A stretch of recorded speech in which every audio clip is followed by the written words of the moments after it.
Welcome everyone back to Slasher Theory. Today is a very special treat as today we are going to be talking about if Stu from the Screen franchise is alive or dead. And joining me is Mm. M. Horrher. How What's up? are you doing? I am doing good. I am definitely ready to have a civilized conversation about Stu Mocker. Very, very civilized conversation. Indeed. Of course, as all the people know, we're on two different sides here. Mm-hmm. Um, I myself think he is alive. But M on the other hand thinks he's dead. Mm-hmm. I do. I do think he's very, very, very, very dead. That if we saw him, it would either be a zombie or a ghost situation. So that's how dead he is to me. But I'm ready to discuss it. I'm ready to see if you've got anything that could make me second guess myself. Hmm, I don't know. Maybe, maybe Mm. not. Or maybe I will convince you that he's dead. You never know. I mean, I doubt it. You're very, very adamant that he's alive, but you never know. Well, eh, let's just say the writers and the directors and stuff, they really didn't help out the matter of whether Stu is dead, sane, or alive. They They keep played, teasing it. They play it out like he is. So they played it weird. They did play it weird, but I still think it confirms he's dead. But we'll go over all of that yes, together. Excuse me, we're I've got gonna something in go. my eye. We're gonna go over everything, movie by movie, We are, we all are. the clues, everything. All the Stu clues, Talking about it, all the Stu clues. all the Stu clues. Mm. Um, before we get started, I will say that everything we talk about is just opinions and theories and everything like that. Uh, there's no going to be no kind of like argument or hating or anything like that. If there's anything in the chat that is like that, you will be blocked, removed. We're not going to deal with any of that stuff. It's just going to be a Mm-mm. very civilized conversation. It So, is indeed. It is indeed. Ah, we can hope. uh, yeah, can hope, right? Who all do we got here? We got Oracle. Hey, Oracle, how you Hey, doing? Oracle. Shell, how you doing, Shell? Yeah, and let us know what kind of side of the argument you guys are on. If Stu is dead or Alice, as Alice. M put it. As I said, Oracle. if he's Alice, then I am in the weirdest relationship that I've ever been in. And he has disguised himself very well as a 35-year-old woman. No, she's not 35. God, she's 31. Jesus, I've just aged her. Damn. Don't let her say it. Don't let her hear it. If Alice is No, I'd be watching this. dead. um, Oracle thinks that he is dead. Okay, interesting. Also, Albie's here saying hello. Slash M. Hey, Dot. Slash L now. It's slash M. Slash him. Slash him. All evening as well, or Slash. afternoon as well. Yes. Shell thinks he's dead. She says she likes the idea of him being alive. Alice, however, the time that's passing it needs to be settled within 8. It does. I agree with that. I think 8 is probably where they should officially confirm it. Either bring him back or don't, and just leave it be. Um, I'm not picking my nose. I'm putting my nose stud back in just to let you know, in case it looks dodgy. so funny. I love it. Thank you, Oracle. All right. It's Oracle. Well, with that being said, let's go ahead and dive into this conversation. It's going to be a very interesting one, I think, and I'm excited for Me it. too. So, as we all know, in Scream 1996, that Stu and Billy were the killers, and of course, in the final scene, Sydney has a good fight between the two of them, and effic- eventually she knocks Billy out pretty much, Mm. and gets in a little fight with Stu, and then um, in the whole feathers and everything, and all of Stu's back, and all the bull everywhere where he was wounded.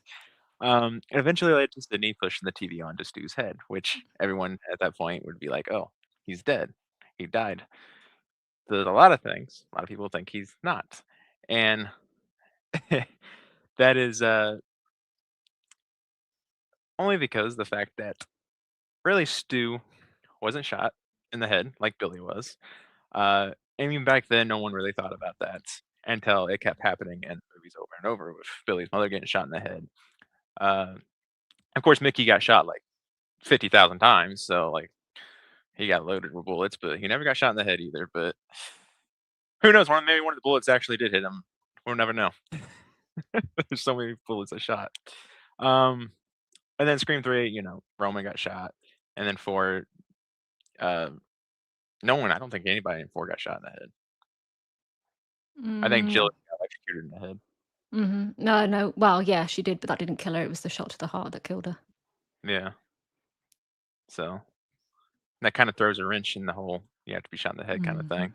Yeah. But then they picked it back up in Scream 5, where Amber and Richie both pretty much got shot in the head, and uh, Scream 6 when what was it? Ethan? No, not Ethan. The sister. I don't know. I don't even know all the killers' names in that one. I just know Bailey and Ethan. I don't even remember the girl. Quinn. Quinn. Yes, she got shot in the head, and then Ethan got a TV thrown at his head. But then in Scream 7, they all pretty much got shot in the head. But Pretty much, and yeah. then yeah, and even in Scream 5, Dewey wanted to shoot the killer in the head, and then even in Scream 7, Ethan in that one, which for some reason I don't know why this guy was also called Ethan. I think his name was Ethan, right? Or was it? Oh, it was No, it's Marco. Marco. Marco, yeah. He even said that you have to shoot them in the head. So it's always been like so a lot of people with that whole theory thinks because Stu wasn't shot in the head that he is technically still alive. And of course, the new the news never really showed, the body coming out with the coroner or anything like that. They never really confirmed the death, like they did kind of like with Billy in the future movies. Um, and then a lot of people think that the TV was survivable, which I have actually done my research into this. And medically, yes, it is possible that Stu could have died if he was like hit in the head with it. But since it was like his face in the facial area, and depending on the height it was and the velocity, since it was pushed of it, he technically could have survived that. What did I have a counter argument for everything you're saying, which is going to be fun. Which is fine.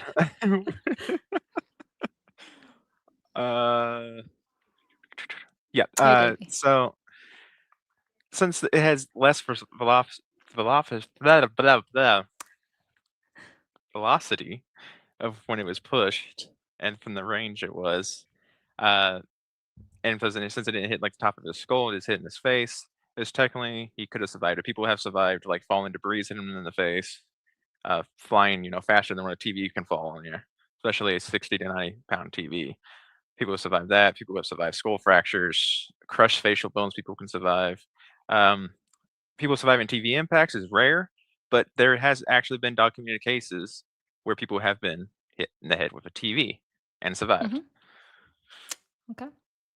So it kind of helps support the claim that Stu could have survived it. If you only go by that, yes. If you only However, go by that. I know that you're very, very young, Slasher, so you make me feel old. Those televisions, they're not like the televisions that we had today. So they were very full of glass, and thick glass at that, which if that is going to be smashed on your head, which we can clearly see in Scream 6 when we see it in the shrine, it is all smashed to pieces, meaning that shards of that glass would have gone directly into his face.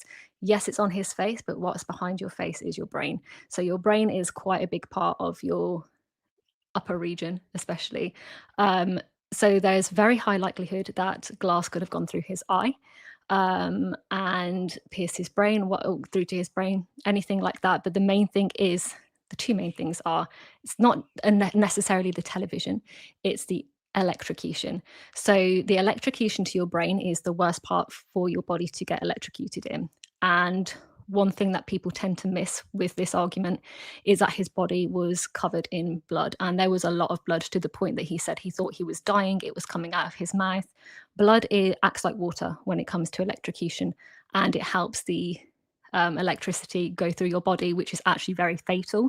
So when you look at it in that sense, yes, if it had have just been a TV without any electrocution, without any other aspects of the really thick glass possibly splintering into your eyes or whatever, he could have possibly survived head damage. But it's everything on top of that he could not have survived. You see him being electrocuted and him shaking on the floor to the point that he stops, which means that he's no longer really responding. So whilst, yeah, a bang to the head might not be bad, it's everything else that comes after that. Plus the fact that he was already severely injured and basically saying he was dying anyway. But that's just my 2 pence. Yes. Sorry. Yes. I ramble. You know me by now, Slasher. Totally good. But yes, he was electrocuted, and the glass did break. But also, from the stand of what it was on, it was probably only about like 2-3 feet from the ground, maybe from where Stu's head was at. I also read somewhere that the where's my mouse? Sorry if you hear clicking. That is my back. That was cool. CRT TV, I think is what it was. 1990 CRT, yeah. That they had. I read somewhere that they had like thick glass, so from the height that it was, the glass shouldn't have technically have broken. But we know that it did. Movie logic, we know yes, that it did. Movie logic, yes, it did. But real life logic, from that height, there's no way it could have actually broken. It might have like crushed his skull or whatever, but it was like a very low possibility that the glass would have actually broken, unless it was like a faulty glass or something. I don't know, but because they have a little bit more thicker glass, but because of that, is from the first movie why people think that he is alive. Davey, how you doing, Davey? What's up, Davey? Trying to catch him on the chat here.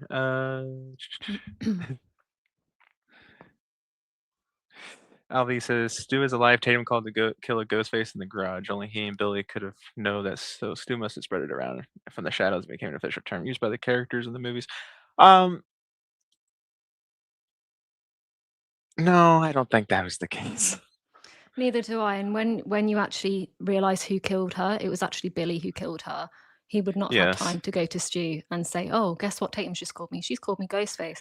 What I reckon it probably was in that case was that's probably what the teenagers were referring to the killer as, because you saw the news reporter hold up a mask saying that this is the same mask that is known to be worn by the killer. Everybody knows what the costume is. You even see it in the police station. It's probably just people saying, "Oh, it's Ghostface," because that's what teenagers do. They're like, "Oh, Ghostface is coming to get you," because that's what he looks like, basically. Even in the movie, the costume was called Father Death, which I find it kind of funny. But but says that on my mask as well, which is quite cool. That is awesome. But no, yeah, it was definitely Billy that killed Tatum, because Stu, he was with the party. There was no way he had time to get away and kill and all that. And plus, even when Billy did his little boo from the door and everything, you can see Billy kind of giving that look to Stu, like it's done. Yeah. So no, she did. She did. Yeah, like she did. But yeah, so yeah, you definitely know this. But I don't think Stu. Yeah, I completely agree with that. I think it was just something that just the teenagers came up with and stuff, and because I mean, it literally looks like a ghost. So,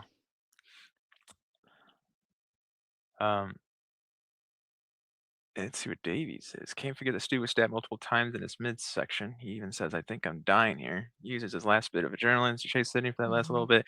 Yeah, but Chad was stabbed 20 times and he survived. So I don't think getting stabbed multiple times. On his head though. really matters. Chad should be dead. Let's face it. Chad should be dead. Yeah. Oh man. Yeah. Every time someone says something that Stu is dead multiple times, I'm like, so is Chad. Because I mean, like thinking that doesn't really hold any The merit thing is, anymore. though, Chad never said that he thought he was dying. And also, if you go by the logic that Chad should die because True. he was stabbed like that, then you should go by the logic that Stu should die from the amount of times that he's been stabbed. So it's like Yeah. there's like counter arguments for everything, because you can come up with the counter argument for that being like, but yes, but he didn't die from the stabbings. He was running around. It's like anybody can come up with anything. It's quite fun. I like it. And I get into it too much. Sorry, guys. Very, very passionate. Very passionate. A passionate all good. person, guys.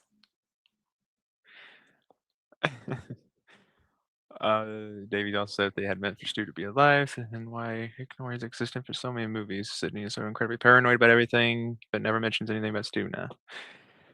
Yeah. They never really do mention like if Stu was alive, you would think they would say, "Oh, Stu's in prison" or whatever, kind of acknowledge it, but they never really did. But there's a lot of theories behind that, saying that after Stu supposedly died, that his parents was behind like putting him in hiding and stuff like that. We're just going to And stop right there with the theories, though, because yeah, they are all theories, and we have to go by the yes, proof that we've given. And I could right, come up with a theory that says, actually, what happened afterwards was an alien UFO came down and beamed him up to space, and we are going to get Ghostface in space in Scream 10, and it is going to be Stu Mocker. It's just one of those things. yeah. This is one of those. Yeah, I do love theories, though. If you have any it's theories, though, let me know, because I do want to hear them, Slasher. I do like theories, really. I I genuinely love do. theories too. I mean, that's just one theory I don't agree with. I don't think it would make sense. I don't think it was I don't think Roman came and helped him either, because that wouldn't make sense. No, Because but if you go even by the though fact that there's a third ghost face in Scream 1, which there isn't, and people say, oh, it's Roman, because when Tatum and Sydney are talking to each other and they're like, oh, at Tatum's house, and then you see another ghost face, people say that's Roman. I'm like, well, then if that's Roman, then you have to agree that Stu is dead, because if you're going to go by the fact that Scream 3 was going to apparently bring Stu in, then and then that was all rewritten, then you have to accept that if you're going to say that Roman is there, that Stu is dead, if that makes sense, because you can't have both at the same time. hmm yeah, because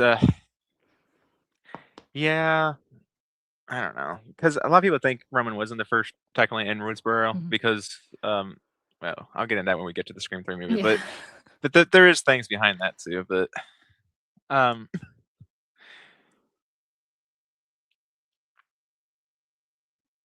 Davey, sorry. I like work. I like the similar conversation about this. You don't see similar conversations much anymore. You really don't. You don't. I mean, I might tell Slasher to piss off in the end, but I'm joking. I love you, Slasher. I'm only joking. Yeah. But there's one thing to finish up the first Scream movie talking about it. There's one thing I have to say. Where is the dog? Where is the dog? I would Where like to know is where the this dog? dog is. Probably dead. I always think he's chained up in the back, but then you would think you would hear barking, but you never do. Yeah, and there's no signs of any like dog food or dog bowls or anything like that. It's just a note No, saying feed the they dog. just leave a note on the thing that says feed the dog. But it's like, where's the dog? Dog babe. Halvey's like, Slasher, there's evidence he's alive. How could you disagree? Because they just, I don't know. I just don't think it really Even is Slasher that has a great. bit of sense. Not that you don't have sense, dog. I'm not saying that. I'm just saying you can see that some theories are a bit OTT, I guess, maybe. I don't know. Roman didn't exist at the time. It wasn't him. Yeah, Exactly that. yes, I know that. But he does exist now. So you got to kind of have to think about how Mhm. the producers and stuff are thinking. So because he And how. exists, Stu is dead. Sorry. But moving on to Scream 2. And, Sorry. so Scream 2, the only literally thing in Scream 2 that was even talked about of Stu in this one was because Matthew Lillard made a little cameo in the background in the sorority party, which only briefly happened because the fact he was technically there to just meet a friend at the time, at the He was because he dating was Liv Campbell, wasn't he, yes, at that yeah, I think time? so. hmm And I think he was there for her, and he was filming Hackers at the time, I believe, Mm. and he got done with his stuff for the day. He went over to visit, and Which is Wes cute. pretty much told him, "Hey, just go ahead and walk across the screen. I think it'd be funny." He kind of just gave him like, "Oh, the fans will like it." To kind of give it a little bit of that, starting that meta wink to like that Stu could technically be alive. I guess in a way, that's what a lot of people take it as. Um, Mhm. but not me. Um, I mean, I take that as it was just a cameo. I don't think they even had any plans at the time at that point for Stu. no. And Um, actually, this is, I know that some people will disagree with what I'm about to say, but the whole script for Scream 3, and I know I'm talking about Scream 3 here, but it is to do with Scream 2. This is why I'm bringing it up. Is actually, Kevin has never actually confirmed that. Kevin Williamson has said that he does not recall that script. So if there was a script, it's not one that Kevin Williamson has written. Kevin Williamson said he thinks that everybody thinks that Stu is alive because of his cameo in Scream 2.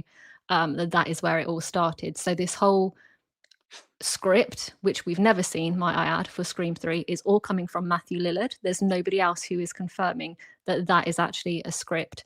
And Kevin Williamson is saying it's all because of Scream 2's cameo that people think that he's alive. So that's actually where it all started, mhm. which I think is a very cool cameo to have because it's just, I love something to watch out for. Mhm. Speaking of that, with Kevin Williamson, Mm-hmm. this could completely be a different universe. I don't know, Mandela effect. That's what I'm thinking of.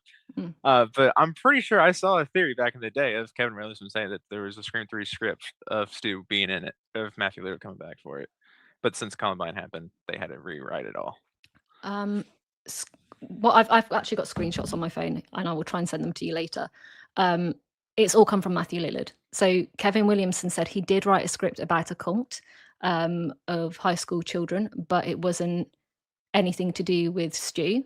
But there are contradicting scripts that could have come in from new writers who were thinking to either bring Stu back or Stu's twin brother, is what it actually, all of these articles are saying.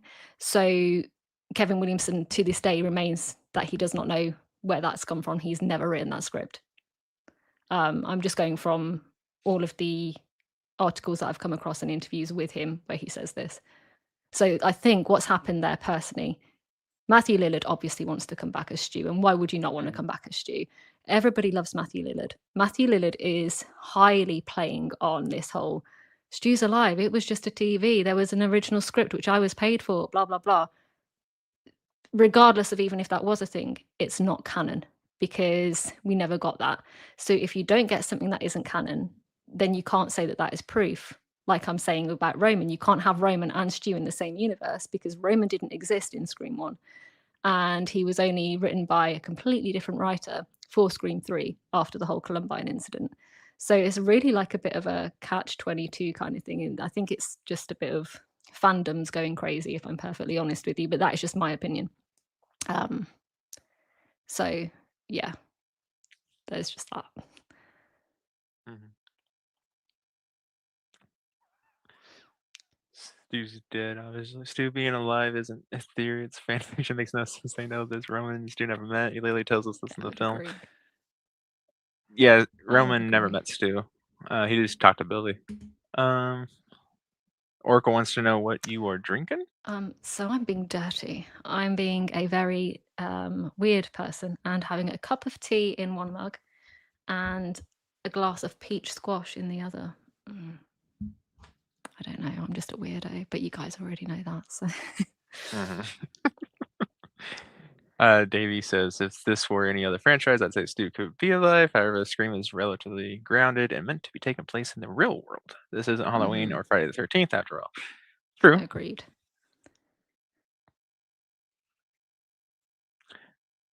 True. It is meant to be relatively grounded, but I would say that these last few movies have been kind of taking a little bit of a turn, especially with Dead Billy coming back to haunt Sam and But Scream 5 and 6 are basically fan fiction anyway, right?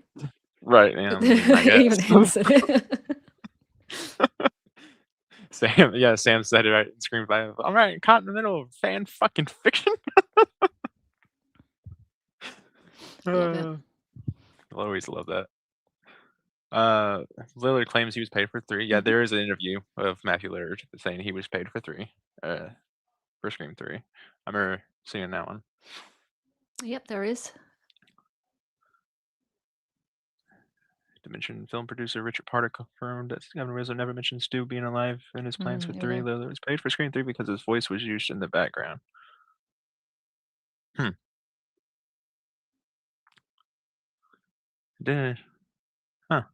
That's interesting. He wouldn't say that he was, though, because that would spoil it. Did Matthew say Kevin was saying Stu is dead because he wanted Matthew to stop talking because he wanted him a 7? Don't recall that. I recall. So again, from Kevin Williamson interview, he was at a meal with somebody, I can't remember. It's at somebody's house, and they're like, "Oh, but Stu's alive. You've got to bring Stu back." And Kevin was like, "No, Stu's dead. Like Stu is dead." But he approached Matthew Lillard to do a I forgot what they call it now, but like a tiny little bit at the end to test audiences, because he does genuinely love Matthew Lillard, blah blah blah. So it's to test audiences at the end to see if how the reaction would be if they were to put Stu as being alive at a small clip at the end of Scream 7 and the fans didn't like it, or the screen audience didn't like it. So therefore he did not bring him in. But even at the beginning of Scream 7, he said to Matthew, Stu is dead. Like, he's not coming back alive. So that's what happened in Scream 7 from my understanding. Again, all from interviews that I've read. So I'm just reading Dot's dirty drink as well. See, it's not on slash.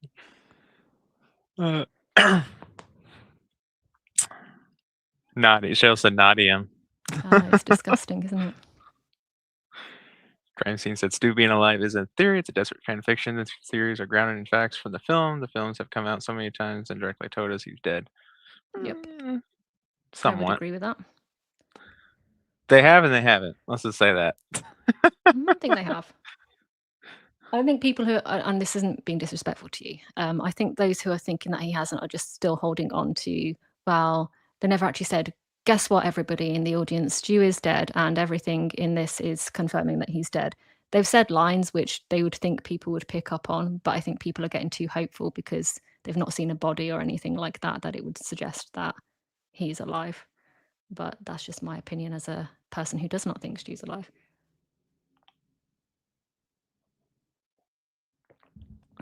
That's what I'm saying, LB. That's what I said. I thought I saw an interview back in the day that Kevin said we're saying that. That's why I said I don't know if it was a Mandela effect or what, but I remember it. I remember it clearly. I think it is, because I've got interviews from even years ago. That's where he says, I do not recall this. And like somebody said about the Dimension films, about him being paid, blah, blah, blah. It's definitely not a script that Kevin Williamson wrote. Yeah. I mean, Scream 3 was like so long ago. I mean, it was, but it still comes, it's still relevant. It's still relevant because it still has to play into the whole Stu thing. It was 26 years, I think. I think it came out in 2000. Oh God, you were like a baby. You were still in the womb. No, I'm joking. You weren't, but still. 2000. I don't know. I was like 4 or 5 years old at that time. 4? My goodness.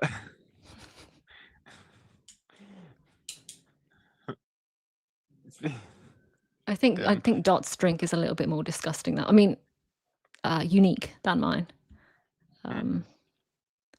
Do a cup of tea and a glass of pineapple and coconut all the time. Perfectly normal. I mean. But yeah, with Scream 2, that's pretty much the only thing that happened in Scream 2 with Stu. Is just that little cameo that really we all know is just a cameo. A lot of people want to take it a different way, which it's not. 100%.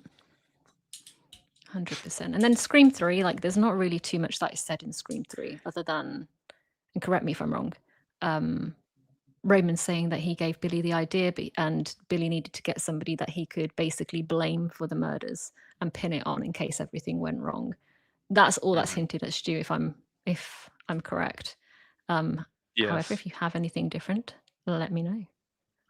Um, I might miss there's something. that, and then of course there's the whole, the er, supposed original script that Mhm. we don't even know if it's actually real or not now because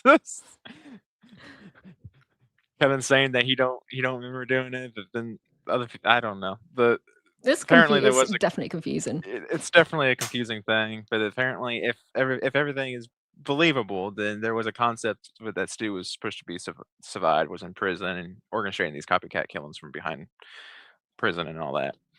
Um, but of course, since the Columbine shooting happened and all that, then at the time, then it had to get Mm. rewritten. They had to go kind of a little bit more Understandably. softer route. Um, which is why Scream we got the Scream 3 that we got, which wasn't really a lot of Mhm. people don't like because it's like more not really Campy. scary. It's more Yeah. comedic and stuff and all that. It's because it was a lot more softer and stuff. It wasn't because of what happened at the time. Um, but yeah, there was that with that, and then of course with Roman saying the whole thing with Billy getting a partner and all that. Mm. It's the only thing that was really mentioned in Scream 3 with Stu, even about Stu, even which we all know that would have been very awesome if they would have kept the if Oh, I can't hear you. I think you're muted. Can everybody hear me? Is it me? I can't hear anything. Bear with me. I might have to put, I don't know if it's my headphones. Can everybody hear Slasher? Because I cannot hear a word that he's saying. Talk to me, Slasher. Slasher is muted. Yeah, you've muted yourself, Slasher. No. Oh, guys, look at that. Pretending to be muted because he doesn't want to admit that Stu's dead. I mean, that's terrible. Terrible. I'm joking. I don't know what's happened. Have you knocked something out of the... Can you hear me in your head? Is that... now I can Oh, hear there you. we go. There we go. There you are. I don't know what the heck happened there. Everything just kind of cut out. Um, that was weird. No, it was weird. I don't know. That was weird. I didn't even do anything. I was just sitting here looking, and I was like, and I saw it was Well, we can hear connected and you now. everything, but that was weird. There I am. But yeah. uh, So that was Scream 3. yep. Scream 4, nothing. Wish to. Nope. That it was just there was nothing there. It was Scream 4 is just Scream 4. I will actually go off something though between Scream 3, 4, and 5, and it is something that you touched on earlier. The whole shoot them in the head thing, and why people use that as a reason why he could be alive. Well, first of all, he would have had the ultimate shot in the head with electrocution. I'm just going to say that. But also, the whole shoot him in the head thing didn't actually become a thing until Scream 3. So yes, Sydney shot 2 people in the head, but it was never confirmation that that is how you had to kill somebody. In Scream 3, they tell Dewey to shoot him in the head because he's shooting at his heart, and he's obviously got a bulletproof vest on. So therefore that's not going to work. So they're like, shoot him in the head, like the head, like you've got to shoot him in the head. That's why he shot Roman in the head. In 4, that was completely ignored because it's not actually something.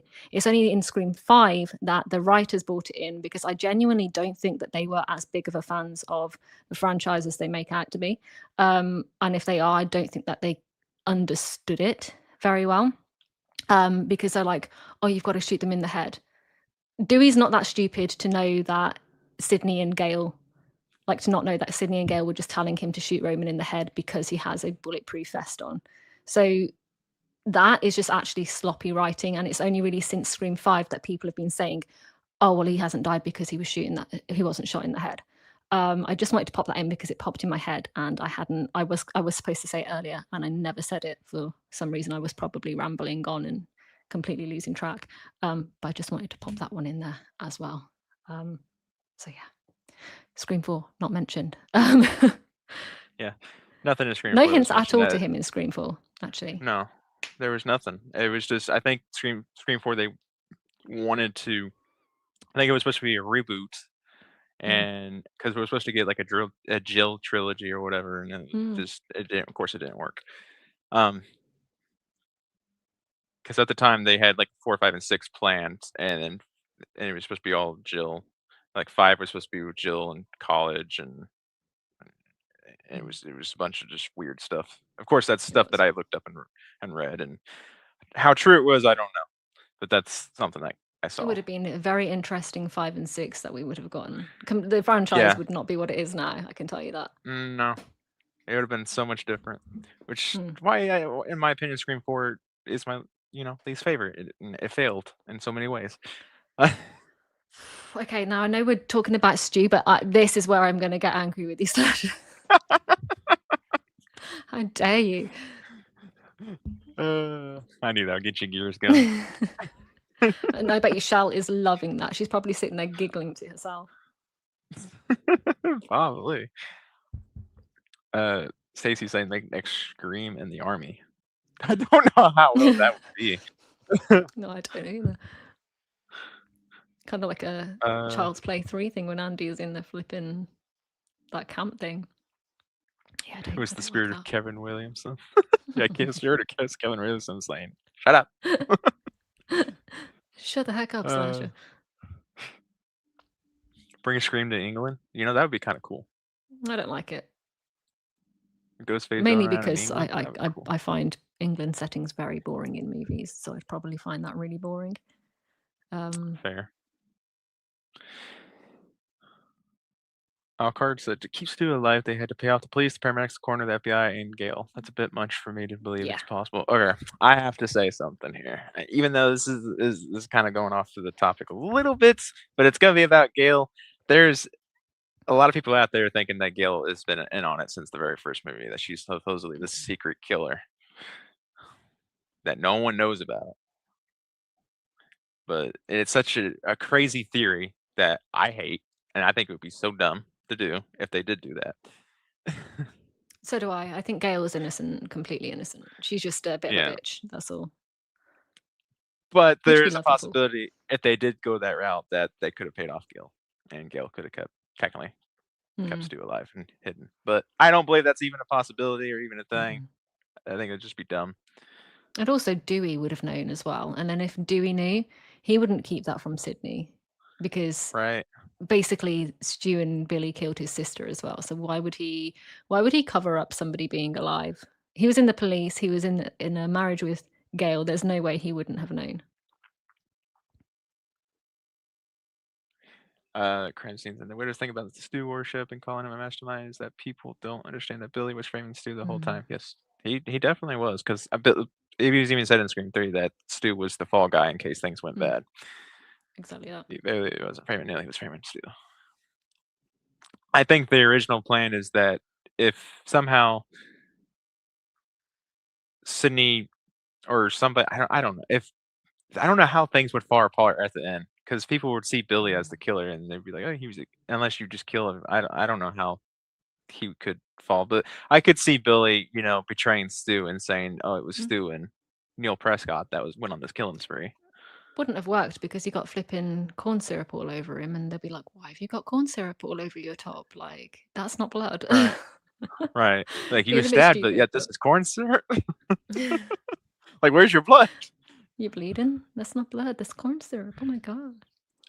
Yeah, But it I would think have that's been why an they were stabbing interesting each one. other and stuff like that too. But to try to get that blood and stuff. But I don't know. There's a lot of weird things behind that. Um, it's almost impossible to write a writing around his death. I wouldn't say impossible. There's ways that they could do it, but waiting 30 years to do it is kind of Scream 3 would have been the perfect weird. opportunity to do that, It would have been. to be fair.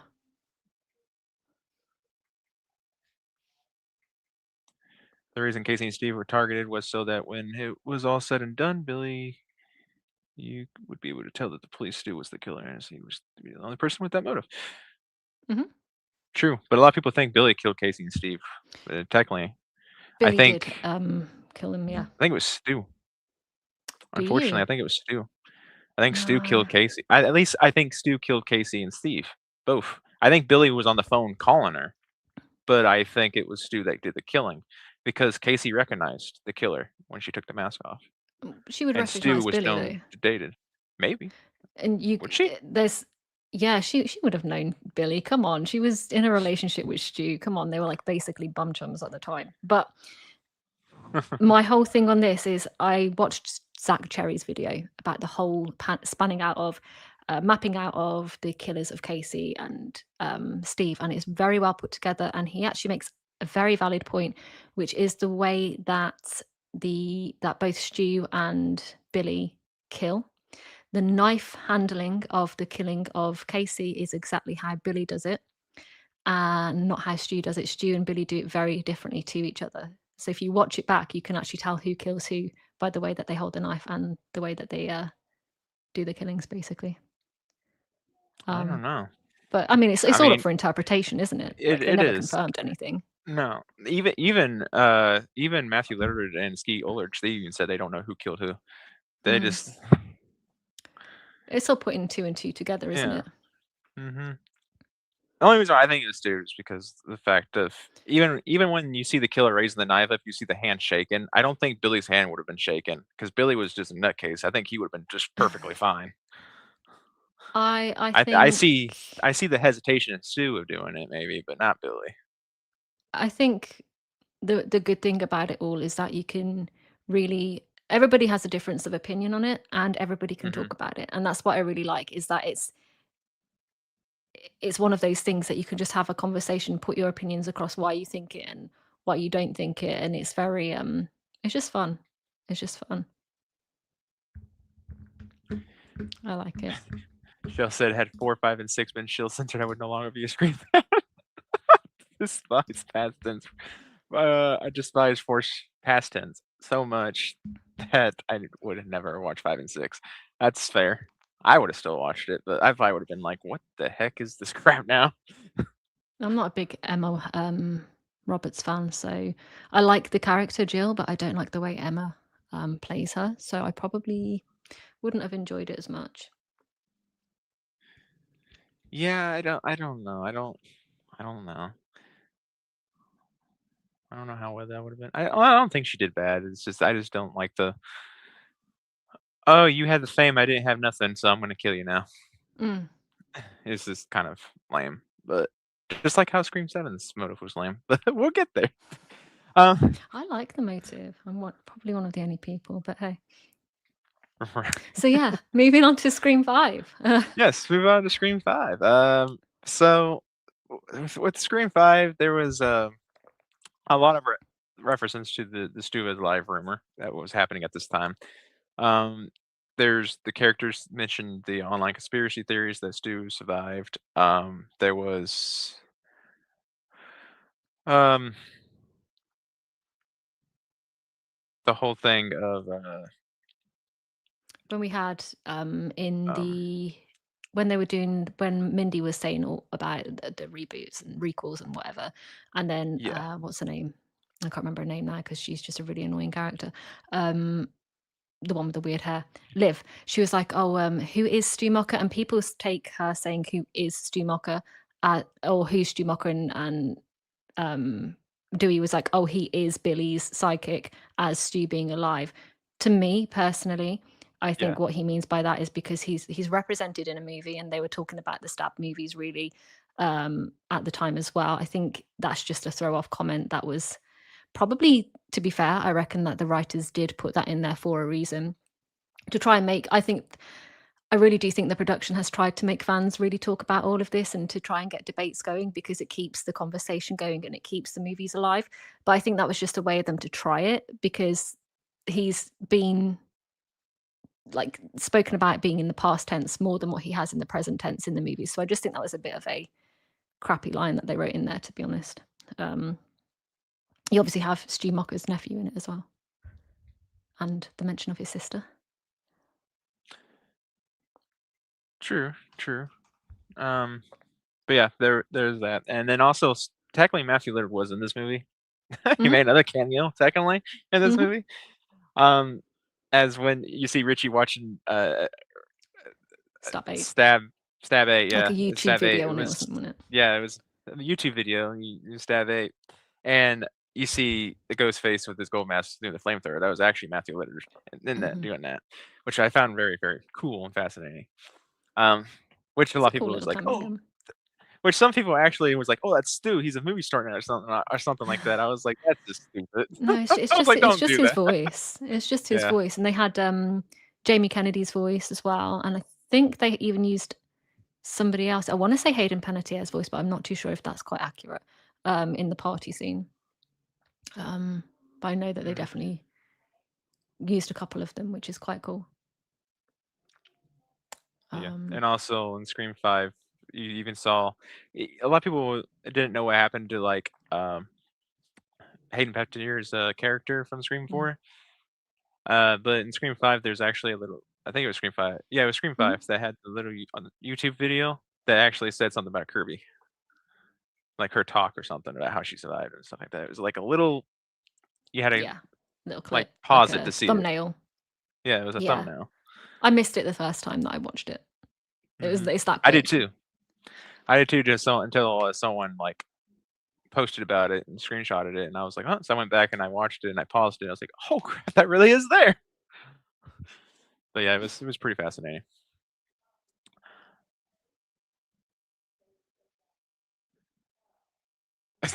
Scared Dracula. So we really analyze and handshaking now? Yes, yes, I was. You've got to analyze every aspect, I guess, for whatever reason. Um, but yeah, Yeah. I'm looking at the comments as well. He wasn't crying because he was weak. He was crying because his soul was too beautiful for this cruel Peer peer pressure. pressure. Medical condition. That's Yep. great. When he says that in the movie, it always makes me laugh because I'm like, you're so thick with like, I don't know, like I love Stu. Like he's my second favorite killer, which is probably shocking to some people considering that I really am against him being alive. But when he says that, I'm just like, you're so stupid because people would never ever fall for that. Really, like I know it was the Peer 90s, but pressure. come on, peer pressure. Right. What were you saying in court? Peer pressure. Like That's what? great. I mean, I get peer pressure, like when you like get like when in high school and you're like, oh yeah, yeah, yeah, smoke this or drink this or Mm, whatever. You get peer kill pressures and stuff somebody. like that. But kill somebody? I don't think someone can peer pressure you into killing somebody. That's like a Mm-mm. okay, or I'm gonna turn you in kind of thing. Like Mm, that's crazy. 100%. Yeah, that that's crazy. But I don't think there's anything solid. He just gets mentioned really in Scream 5. Is Hmm. Scream 5 basically just focuses on Billy, and obviously you have the Mocker house as well. Now I have a big problem with people thinking that he could be alive when we have because of the Mocker house, because there's people that think that, oh well, it's just hinting, that Stu's alive because he could still own it and all. Like I've seen some really weird theories on that. I'm just like, it's just nostalgia. It's literally nostalgia. 5 and 6 were very heavy, more heavy on 7 than nostalgia. Um, to have his house basically doesn't really mean anything. So I do have a bit of a problem thinking that because of his house being in Scream 5, that must mean that Stu is alive. No, it really, really doesn't. And if there was anything to suggest that Stu was alive because of his house, people would know about it, if that makes sense. Like, it wouldn't just be oh, one person lives there. What's her name? Amber even says that she became obsessed with it because of the house, because of her parents buying the house and moving in. That's why she became so obsessed with the killings. So yeah, I have a problem with that a bit as well. Not like a proper issue, like people can think what they want, but I'm just like, it doesn't make sense to me that people would say that. There's Yes. going the clicking again. My back. I'm getting old. Oh, you're good.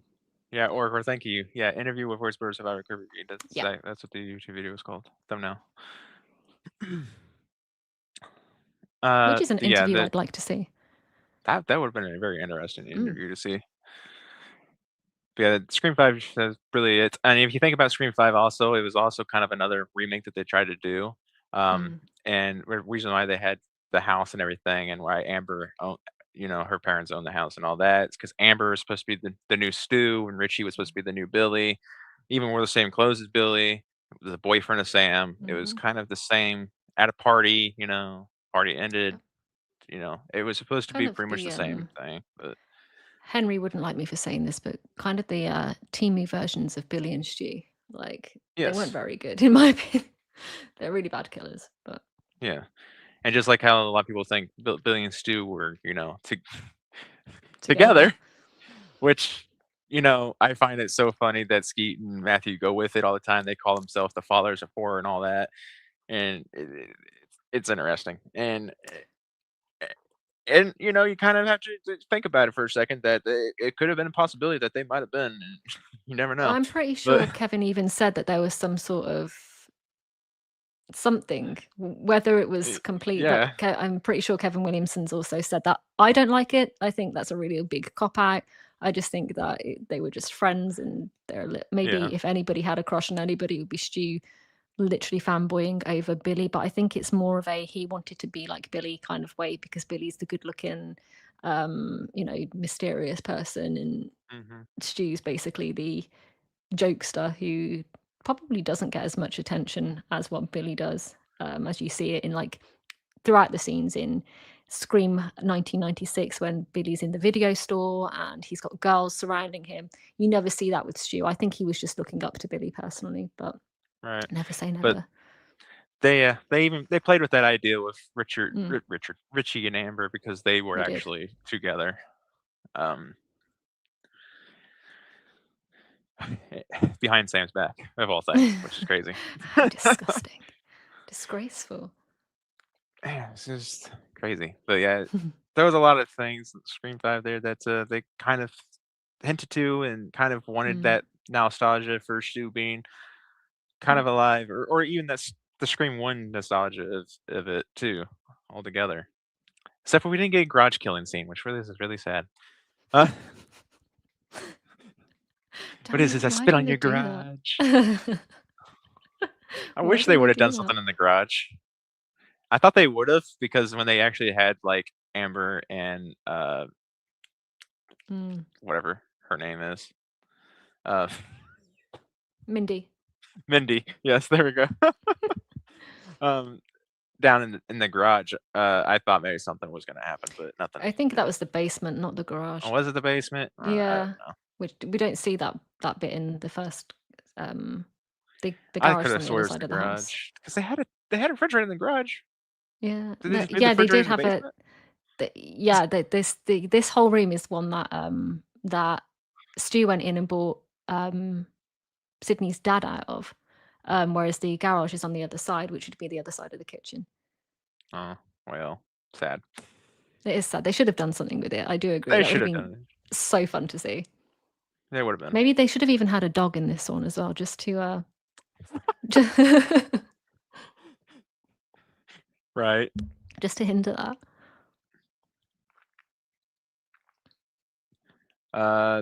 The confession is when it comes to Billy, Stu was gay and Billy was manipulating him. Billy obviously wasn't. Yeah, I don't know. Out of the two of them, I think Stu's got more tendencies to be gay, but I just don't buy it personally. I think Stu kind of was gay. I mean, if you look at it, Stu was literally laying on Billy's shoulders. His head was literally on, like, laying True. on his shoulder. That is true. So, I think I've even I've got that tattooed on my leg. Like, oh, that's awesome. yeah, I'm pretty sure it's that bit that I've oh my god, I don't even know my tattoo these days. Um, like when he's saying, "Oh, it was fun." That's what I've got tattooed on my leg with It Billy in was front of fun. him. Yeah. That's oh, I'm so weird. um, but yeah, moving on to Scream 6. Now, Mm, this one kind of played into it a little bit more. mm, When they had the shrine, and you saw Stu's the TV that kills Stu, which we talked about earlier, that had the indent of the glass being broken, of it smashing into Stu's face and all the blood on it. Um, and there's the same TV that also killed Ethan, um, which was kind of funny to see. The same TV get thrown on another killer. Um, but there was a conversation between Mindy and Kirby when Mhm. they were sitting down, and they were talking about Stu, and they're like, "Yeah, if you really believe he's dead." Mhm. Now that was them playing with the idea that Stu is alive. That Stu, if you think, like, if you really believe he's dead or not, um, it's they wanted to kind of get that to keep that debate, I guess, going in a way. Um, Instead of just sitting there and actually confirming whether he's dead or not, they just kind of played with it more on this one, on that one. And which, of course, you had Ski also coming back playing Billy again in this one. And you would think at that point, maybe, if Scream 7 would have happened the way it was supposed to happen with the Carpenter sisters, that maybe something with Stu might have shown up, how they were playing with it, like that with that. But I don't know, they just kinda didn't help out the situation of saying if Stu was dead or not. They kinda just made it seem like he's alive more with that. So for me, that's just a nod to the fandom.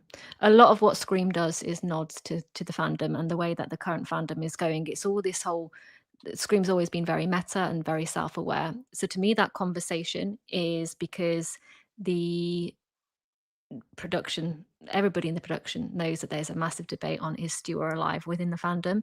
And it's something that's become more popular, I'd say, within the last 5 years since we got the announcement that Scream 5 was even coming. To me, it is them just saying, we know you're discussing it. We're going to discuss it as if, we are going to play on it. We're going to have that talk in there. We're going to give subtle hints because we want to keep this going, because they see channels like Craven Something Scary. They see other bigger channels talking about it. They see new channels starting on YouTube that have these debates all the time. Is Stu alive? Is Stu dead? They're just playing to the fandom. It's their meta-ness, their self-awareness. And I strongly do think everything that they do with regards to Stu since Scream 5 is all just to play up to the fandom. I don't think that it is hinting that Stu's alive or confirming that Stu's alive. It's confirming that they're listening to what the fandom has to say. Because that is literally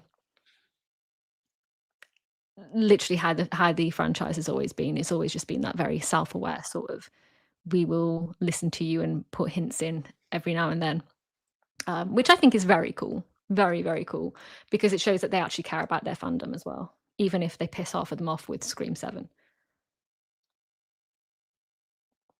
Yeah. I could see that. I mean, it's all just opinions, isn't it? It's your opinion It and my is. opinion. It's just, Yeah. it's nobody's right and nobody's wrong, I guess, with Yeah. that. I mean, I can see it being a nod, like, to that, but it also didn't help out in this situation. Mm-mm, If they're it trying did to not. do the nod, but it's also it doesn't help out. Now, if they would have Mm-mm, confirmed that he was dead and then said something like that, then maybe, mm. but even then it wouldn't really make sense, but I think one thing in Scream 6 that you need to point out, if you're talking about if she was alive or dead, though, and this does link in with Scream 7. So I don't know whether I should say it now or whether I should say it with Scream 7. No, I'll say it now, and then when we get to it in Scream 7, I'll say something. On the suspects board with all the killers that Kirby and yes. Detective Reed are looking at, it has the date of death for Stu Mocker. Now, some people will debate that. Oh, it doesn't mean Question that mark. he's not. No, the question mark was for where the mask is. The question mark isn't about the death, Oh, was it? the death date. That was about the death. That's where the masks are. So that just meant that Stu's mask hadn't shown up yet, because you see the exact same next to, I believe it's Mrs. Loomis's, and I think there's another one. They have the question mark there as well, because they just don't know where the mask is. But it has him dying in 1996. Now there's a part in Scream 7 where this comes into play very easily with each other. And I know we're not on Scream 7 yet, but I'm just going to get it out. You can't have that date of death without having something that we need to talk about in Scream 7, which debunks a whole theory that people have with Scream 7. So I'll wait till we get to Scream 7 to confirm that. But yeah, there is that date as well, which people need to remember and keep their eye on. Yes, there is the date. I don't. I always thought the question mark was. I didn't know it was for the mask 'cause I didn't see it on anything else. I don't remember seeing it on anything. I have to like rewatch that scene. Yeah, it's for the mask. They've got death 1996, and then the question mark is where all the other where his mask would be if they had have found it, because they were taking photos of the masks as well and putting them Maybe on the it's because board. I think it's because they really zoomed in on Stu with the question mark, Mm. and that's because they were still playing with that idea. They just want people to talk But about it. I think so because I was like, I don't remember the question mark on anybody else. So I think that was because they didn't really zoom in on anybody else other than Stu, really. But I don't know. Let's see what Shell says here. I will die on this hill. The shrine was wasted on anyone other than Mm, Sid, Gale. They were there for all of it, not those from 5 and 6. agreed. You know, that's fine. That's fair. I don't know why Sam and Tara needed to be there at all. It didn't Sydney, make I sense. would have made sense for Sydney to be there, but of course we know why Sydney wanted in theirs because the whole they wouldn't pay her kind of what she wanted and stuff. We know all that why that she wasn't in that movie, but if she was, then she might have been at the shrine with them, Mm, which would have probably been pretty cool to see, and I Sydney's think reaction so. to all that. I Um, will say this: as much as I don't enjoy Scream 6 as a whole movie, or as a Scream movie, should I say, I did enjoy the darker tone. And I would love to see a darker tone Sydney movie once more. I think Scream 7 should have been a lot darker than what it was. It shouldn't have had the campy undertones. I think it should have kept to that dark theme, because I think that they would have made a really good movie out of it. And I know that you can't have that dark theme when you have the use of AI like they used, because AI is very, Stu's very, and AI is very, there's my noise again, Shell. eh, AI is very, not everybody uses AI to that extreme. So really it had to have the same sort of undertones as what Scream 3 did, because they were sort of doing what Scream 5 and 6 did with 1 and 2 to what Scream 7 did with 3. So if that makes sense. But I just really, I wish they had a kept a darker theme. no, yes, Scream 6 was definitely dark, and I really enjoyed 6, but yes, and I agree with that show. As soon as Nev was officially not in 6, the China should Yep, have dropped. Should have. agreed. They shouldn't have done it because it makes no sense for anybody else to be there other than Gail and Sydney, really. Um, It was really because cheesy. yeah, it means nothing to Sam and Tara. Like they go in there like I don't know what all this crap is. And then Like Detective Bailey being like, "Oh, you've all been through so much." No, no, no, no, no. Gail has. Sam and Tara, yeah, sure, you can say that they went through a lot the year before. Chad and Mindy were just tag-alongs. Who yeah, else has? Kirby did go through a lot. Yeah, she almost died. Technically, did die for however many minutes it was. Um, but that line to me, I was just like, oh, this is cheesy. Like, this is so, I don't know. They just used it again for nostalgia, and this is what made me laugh about Melissa Barrera saying about Scream 7 being playing on nostalgia too much. Blah blah blah. Dude, the two movies you were in were all nostalgia bait. Like, come on, like the Stu's house, the mhm, shrine, like the mask, like, oh, it's Billy's mask. That was all nostalgia. So yeah, I don't, I agree with what Shell's saying, that she loved the idea of the shrine. I loved it as well. And then I saw it in execution. I was like, it's good for the fans, but not for the story. right. Like it was good for the fans, but yeah, the story Now definitely was not. I Didn't make will sense for po- it. I will point something out, and correct me if I'm wrong. And this is not me saying that I think Stu is alive, because we all know I don't. There is one thing in the shrine that people could say hints to Stu being alive, and that is that the um, jumper, the sweater, whatever you want to call it, that he died in wasn't there. Whereas other killers' jumpers and sweaters and whatever they were wearing were in the shrine. His dressing gown was there, but the actual top that he was wearing on the night that he died, if you believe that, which I do, um, that wasn't in the shrine. You can correct me if I'm wrong. I may be completely wrong about that, but from what I recall, the only thing that was there from his clothing was the dressing gown that he would wear. I'm pretty sure. I thought I saw his shirt there. I mean, I might be wrong. So if I am, then just ignore me. But yeah, I'll have to rewatch this time, but I'm pretty sure I saw it. Maggie, no. I don't know. Bear with me one sec. I can't remember. Come on then. You coming in or not? Come on in. But yeah, I No. totally agree. The shrine should have been dropped. I think it would have been cool for them to probably bring the shrine back in for 7. Maybe that would have been, especially they probably should have done it for 7. To be honest, with the whole AI thing that they did with Stu being alive and stuff like that. If they had the shrine with that and Stu's mask on, Mm. think that would have been like more been like, oh, Stu's alive, or something. But I think it would have made more sense in 7 than it would in 6. I agree. Come on, you sit on here. Um, and probably a lot more cooler. And also,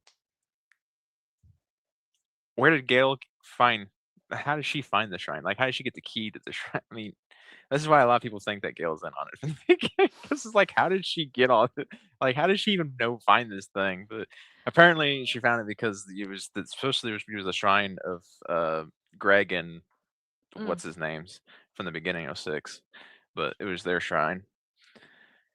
She played it off And that she was looking, just very good at her job. yeah, she was like, I'm just very good at my job. Like, no, like something's not something's fishy. You're like, how do you get that?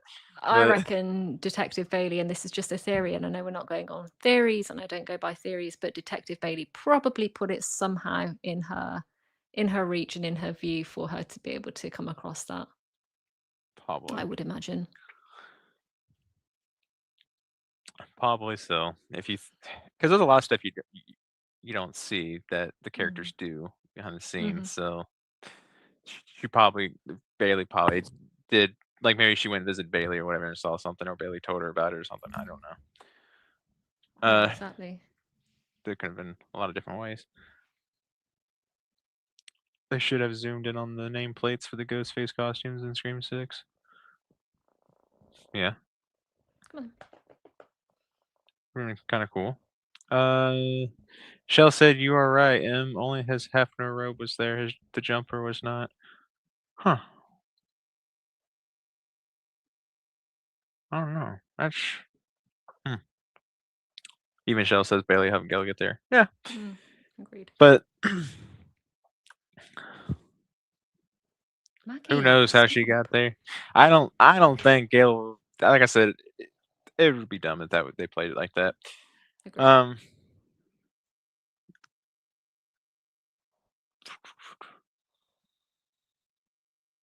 and Scream 6 was also pretty cool because it was the first movie we ever had technically had uh 5 ghost faces in one movie. Yes. I like the idea of more ghost faces. Yeah, it was pretty cool. I do like Um, that. and then of course Scream 7 you go back to 3, or you go to 3. That kind of broke the habit of only having 2. Now since they Mm. did the more ghost faces, now they're having more ghost faces. It's crazy. Sorry, Maggie's wanting to say hello, clearly. Hello. Go. Off you go. There we go. Sorry. Which brings us to Scream 7. There's a lot of stuff to unpack with Stu in this one. Mm. All right. Let's get into it. All right. So this film, we all know, is supposed to definitely plays with the idea that Stu might be alive. Even though in the end, they kind of technically try to confirm it, but I think it's a fake out. But we'll get there. Uh, the first thing is the opening scene, of course, is the teases the rumors that Stu survived. When you hear when in the car coming up and brings us back to the Scream 2 with the cameo, you hear about a couple of college students from back then that said that they thought they saw Stu there. In the whole podcast that Scott was listening to on the way to the Stumacher house. And and of course at the Stumacher house, and it had everything from the stab movies and stuff. It had the location of where uh, Billy was shot in the head, where Amber and Richie technically died at, and where Stu and this TV was literally laying on top of the mark where Stu supposedly died at. And then they started to get into the whole theory of Stu's alive or dead. Then between Scott and Mm. um, whatever her name is, Yeah, I don't even Hannah, I remember her think. name, to be honest. I have no idea. Was it Hannah? I think it was Hannah, maybe. No, Uh, that's the friend, isn't it? was that the friend? I can't I remember don't who this remember. girl, what this girl's name is. But of course, Scott was saying that that he thought that Stu was the mastermind because he's more of a Stu guy. Mm. Madison, thank you, Shell.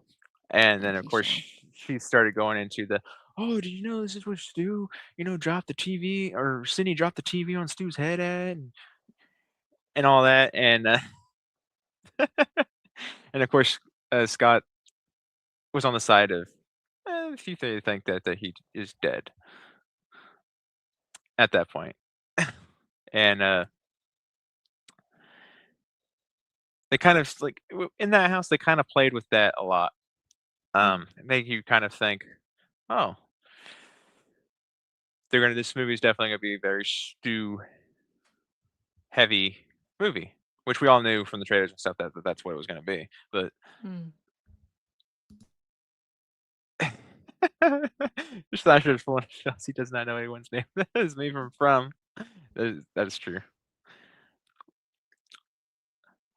Um, and I'm trying to remember the entire conversation that they had, but for some reason I'm blanking. Henry. Do you I know don't your know own his name, name. Henry? So bad.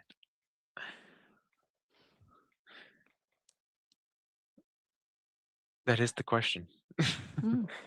um, but yeah, they visited the house and they heard rumors that of course he survived and that he was at the college, and then they Scott's talks about, and of course we know Madison's not into the whole thing, and then they get the phone call, which we know the phone call was pretty. I love the phone call. It was It's a great phone call. it's a great phone call. Um, and then of course the killer attacks them in the house, kills Scott, and Madison runs and everything. And it's so weird because it's like, how did the killer even disguise himself as the thing, as the mechanic? We know it was the AI thing, Mm. robot thing, what do you want to call it? And but when did the real Ghostface switch out with that? And how did they never notice it? I never understood that. But that's not what we're here to talk about. I do agree with that, though. I try to keep my. I'm like, no, there's nothing different. Yeah. It's like nothing's different here. Um but when Madison gets attacked and stuff, and it's like the killer knows the layout of the house. Like if he can sneak around and actually disguise himself as that drone without them noticing and stuff like that of that robot, means he had to be hiding somewhere that they didn't think to look or that they didn't know about. And of course, when he attacked Madison, they ran up the stairs and all that. And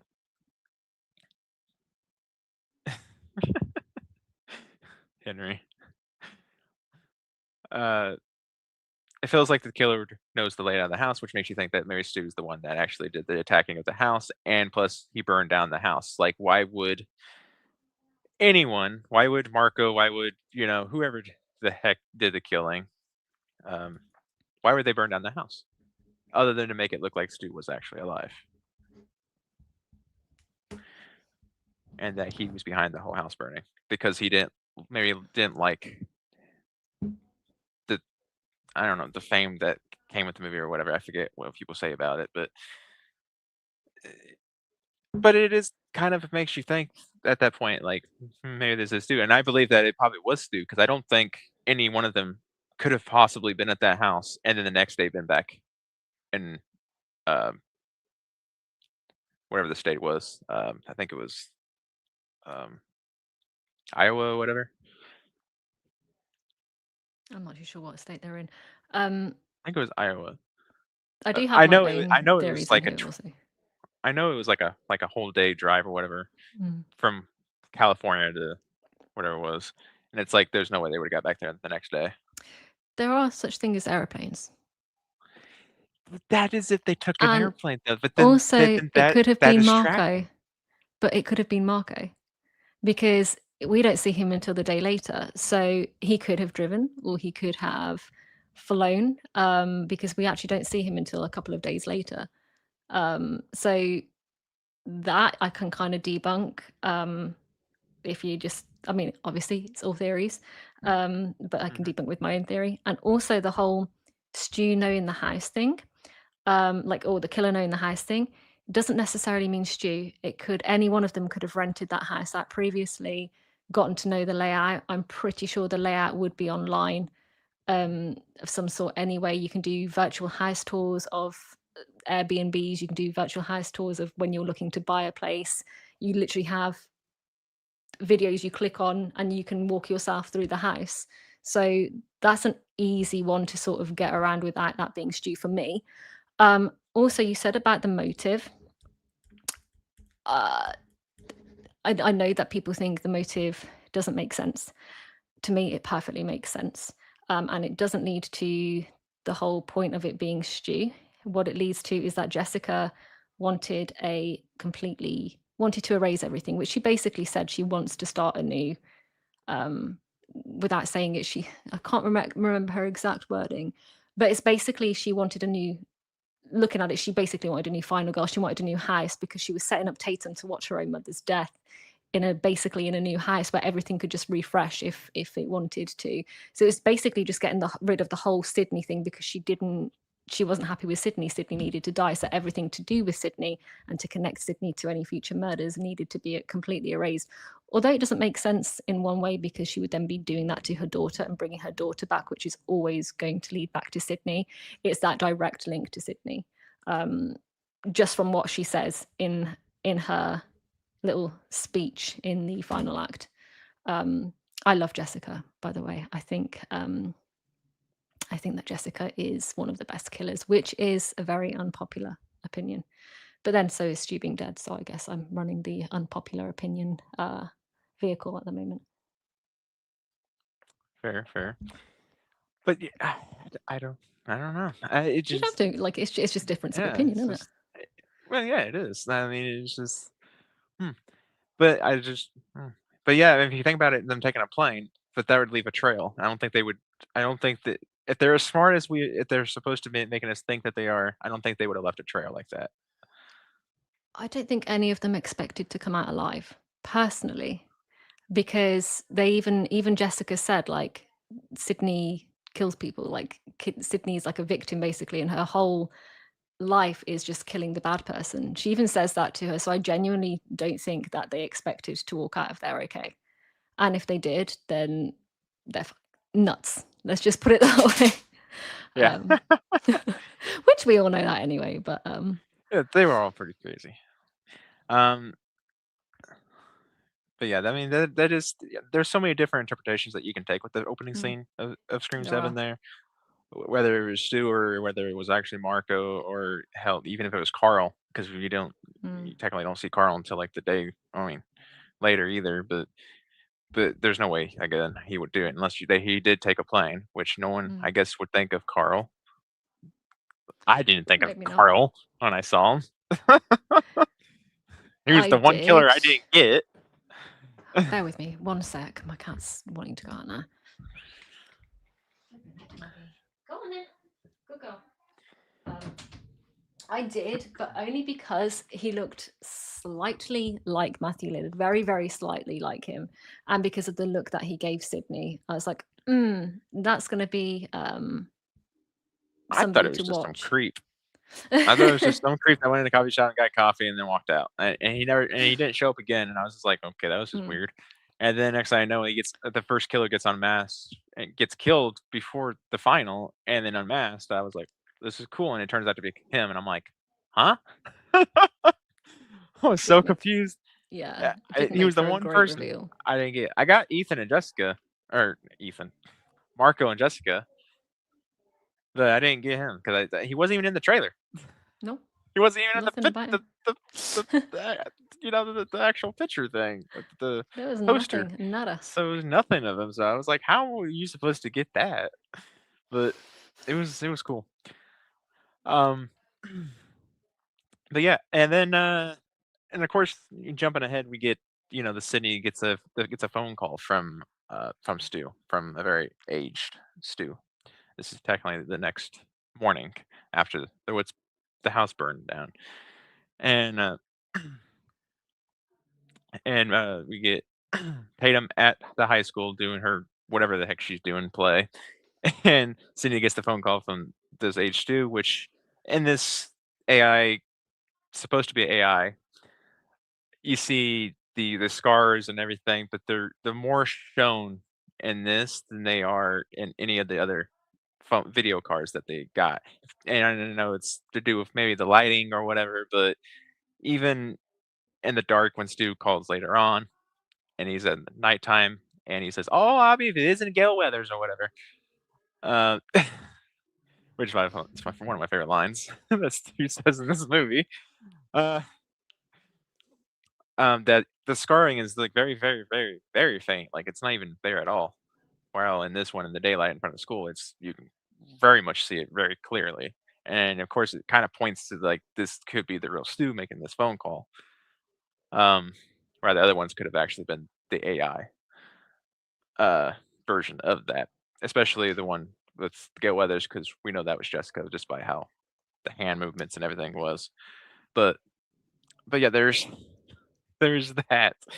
Uh, which I know him's got some debunking with that. I've got, yeah, I do. So the Mhm, first call, obviously, like you said, the lighting is very. He's out in the daylight, and he's very, very, very close to the phone. mhm, The other two calls, he's a lot further back. So I have a scar on my forehead, which if I get close to the camera and it's in light, in bigger light, you'll be able to see that scar on my forehead.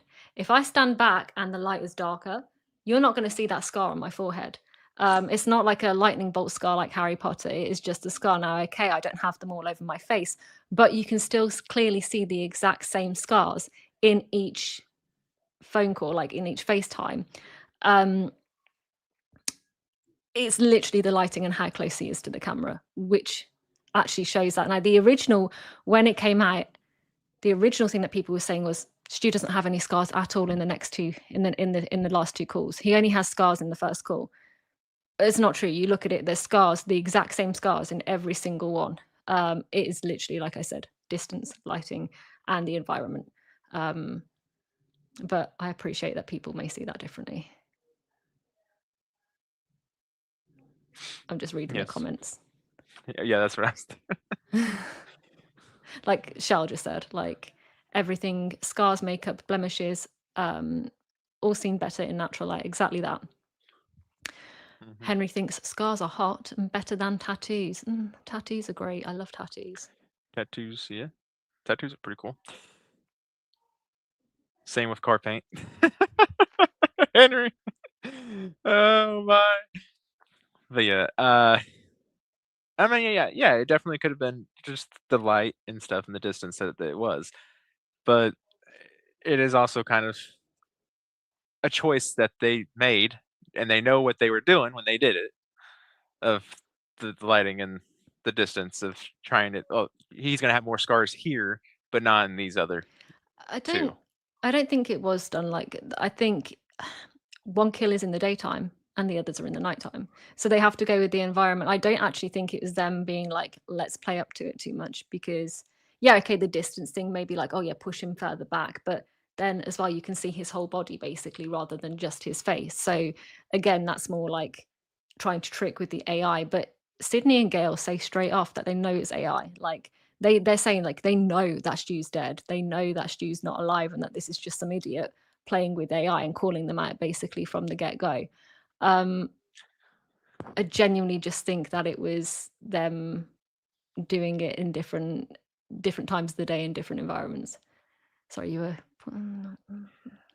I was just like, they know Stu was dead. They thought they knew Stu was dead, but Sydney was actually starting to believe that he might have been alive still. She was even starting to second guess it.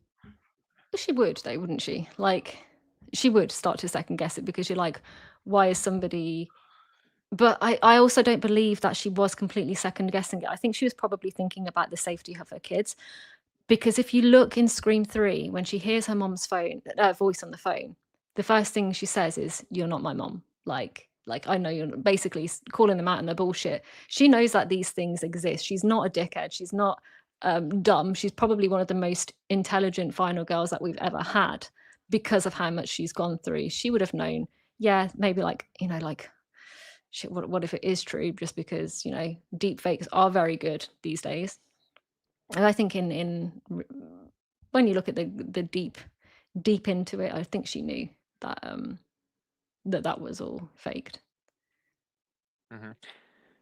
Yeah, I mean, to me, it seemed like she was starting to second guess it, but then everyone else was trying to like, no, Stu's dead, Stu's dead. Like, Mm, Sydney, come on, Stu's dead. Trying to get her like, don't fall for this. Even Gail's never believed it for a second. mm. She's just like, no, no, this ain't Stu. She's very switched on with it. But Yeah. yeah, but Sydney actually kind of did get that little bit of a hesitation to it, and that's what made them kind of investigate it, just in case Mm. that if he was alive. Um, uh,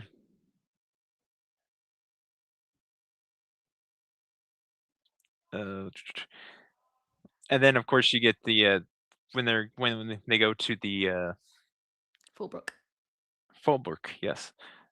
I was trying to remember the name of it. When they went there, and then they had their whole and they showed the room Mm. of Carl's, and then they were talking about Stu, and of course when Marco was like, "Oh, yeah, I know him underneath, this name," and then they started talking about. Then he showed him Stu's old room or whatever, Yeah. and there was like nothing in there, Yeah, it which was at really the weird. it was just really bland, and at that point you're like, "Huh? Like this isn't no." And at that point I was like, "Yeah, it's definitely him." It's like that's just not real. It's like that just you just gave away another kill right there. I mean, Mm. because he's 100%. like, "Oh And yeah, I know that guy." I think again that Um, was done more for the fans than for the characters, which I think can ruin a movie sometimes if you do too much for the fans to make the fans think, "Oh my gosh, he's alive." Because Sydney and Gail still would not have bought that. I really don't think they would have. And they didn't yeah. because they went on and did the interview afterwards, which they were saying, "Oh, you're going to hide behind some AI." Like they were like addressing it like he was real, but also like he wasn't real, like he was dead and alive, because they wanted to get sort of a reaction from whoever it was behind the calls. Hmm. Um, there is one thing at Fallbrook though, which I would like to bring up if you don't mind. Yeah, go ahead. Um, and it's when they're outside. And this is one thing that people are saying that confirms that she's alive. That definitely confirms it. And it is when they say that the coroner's office paperwork is missing.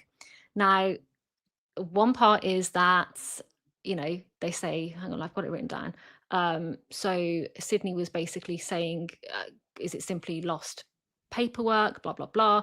Does it mean that Stu's alive? And Gail's like, or it's stolen paperwork, someone who wants to make it look like Stu's body never made it to the morgue, which is confirmed by Marco at the end, that he fabricated Stu with the AI deepfakes, and he even says he manipulated evidence.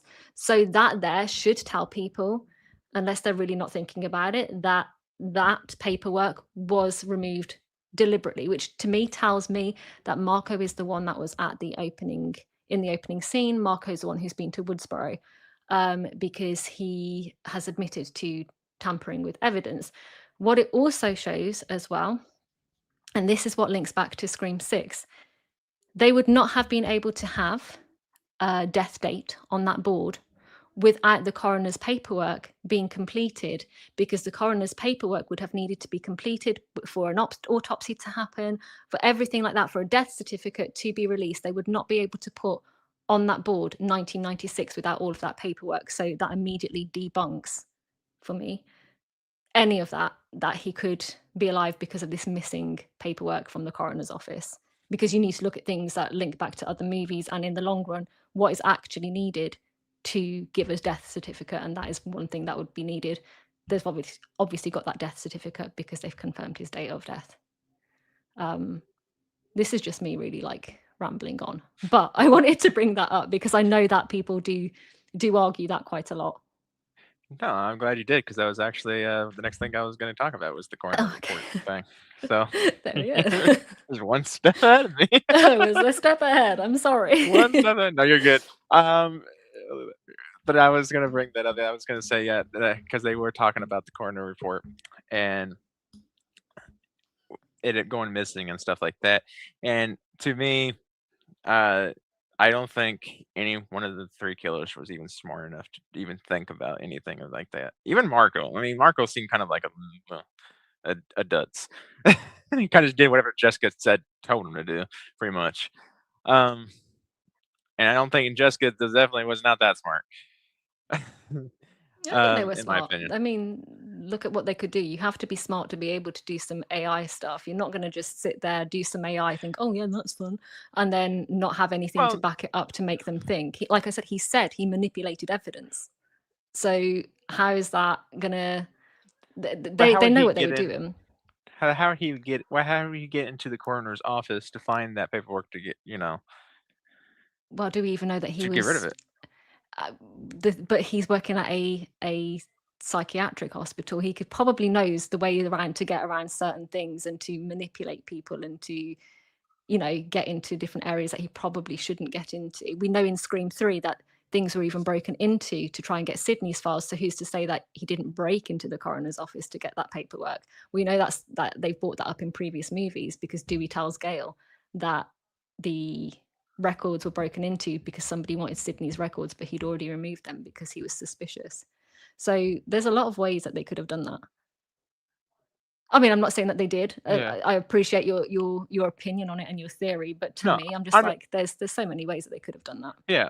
I'm not saying that they're stupid altogether. I'm just saying that I don't think that they would have probably thought of the death certificates. Like they want to make sure that they're trying to make it seem like Stu is alive. Yes, but I mean, if you're a psychopath and you're trying to kill somebody and trying to bring somebody back from the dead, I don't think you're really going to think about a death certificate. I mean, you might, I don't know, but I'm not a killer, so I can't really tell you that. But I just don't think that they would have really thought about that fully. Because I mean, in any of the Scream movies, it doesn't seem like they actually all have a thought out plan very well. They just kind of just go and kill people and then make Sydney. They're all pretty idiotic in their own way. But Yeah. there's manipulation behind it. Look at Mrs. Loomis. Look at how calculated she was and how clever she was to pin things on people. You don't see everything that she did, but you know what she did. And I think it's the same in this case for me personally, because I know Dot's saying, but if there was a cover up, then there would have to be a fake death certificate. The whole point of them having a whole date death on in Scream 6, they would have to have a genuine death certificate. They would know what's fake and what isn't. If there's going to be any sort of cover up, Kirby would know about it. Gail would know about it. Dewey would have known about it. There's so many things that you've got to look at fact rather than theory. That's all a theory that there could have been a cover up. That's not what we've been presented. That's people's theories.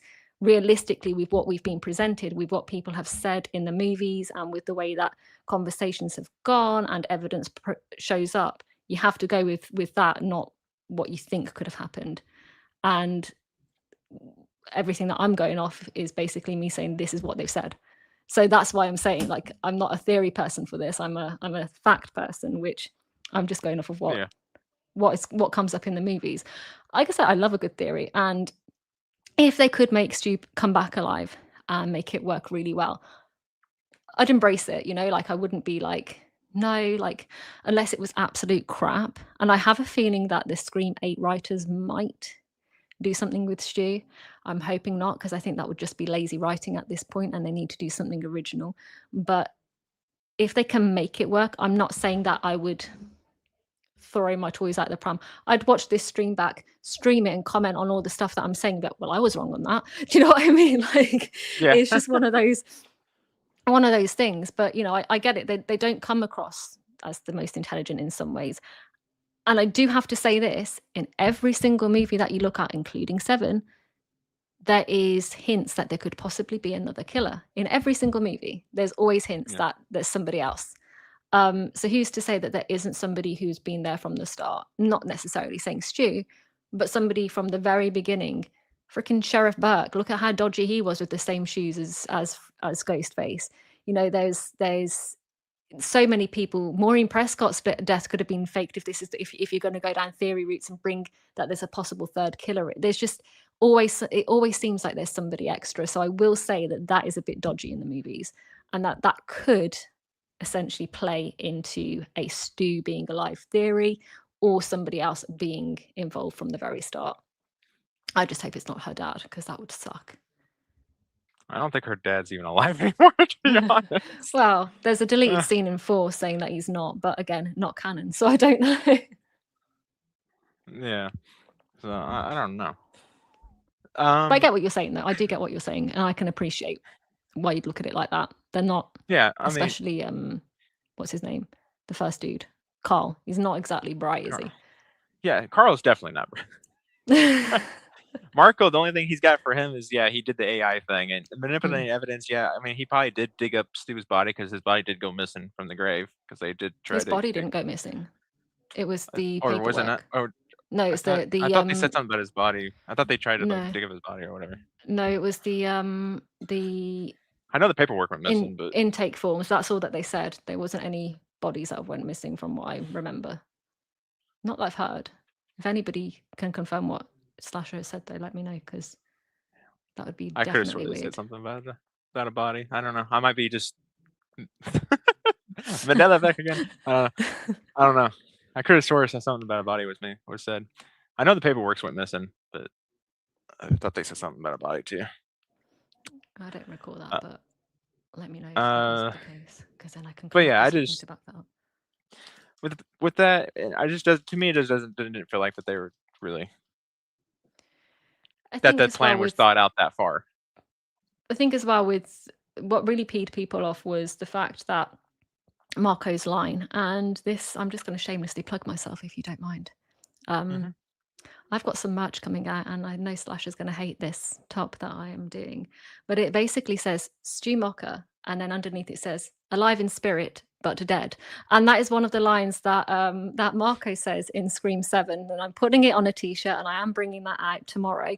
But this is literally what Marco says. You know, like he basically says to the fans, yeah, he's cool. He's alive in spirit. People love Stu. Everybody wants him to be alive, but he's dead. Like, and that's one of the lines that I think really sticks out to me, but pissed off half of the fan base because they thought that the movie was digging at them. The movie digs at everybody. The movie digs at people wanting Sydney to always be around.